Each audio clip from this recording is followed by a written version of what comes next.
P-Pop Kings SB19, pinasiklab ang Lollapalooza stage at ibinagayway ang Pinoy Pride. Para sa iba pang detalye, ito ang Showbiz Scoop ni MJ Perenya. Isa ang Lollapalooza sa mga pinakaaabangang music festival sa buong mundo, kung saan mapapanood ang iba't ibang performance ng mga kilalang artist sa industriya.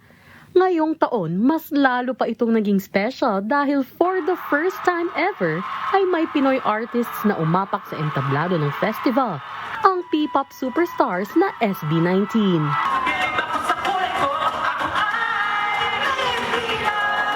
I believe in the star power and the drawing power of our Philippine OPM at saka yung mga P-pop natin. Kaya no-brainer yun eh, madali lang. Fact dito, may mga lumipad daw galing Korea para mapatuod, hindi pa live yun ha. Ano lang yun, live streaming. So can you imagine how much they can draw people to visit? Bago pa man ang kanilang performance, nakatanggap na ng panibagong pagkilala ang grupo matapos silang i-appoint bilang tourism ambassadors ng Pilipinas. We are all talented people, tsaka mapagmahal, no?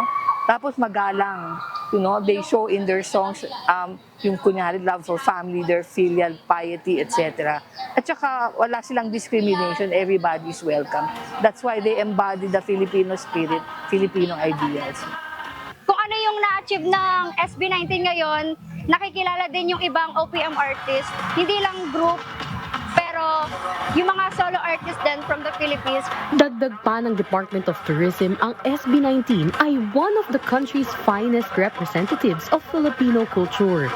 Bukod pa riyan, pinaingay din ng libu-libong 18 ng venue bilang suporta kina Pablo, Stel, Ken, Josh at Justin. Sobrang saya, parang dadala na din kami mismo dun sa USA, parang part na din kami ng Lollapalooza. So thank you po Department of Tourism sa pa-watch party.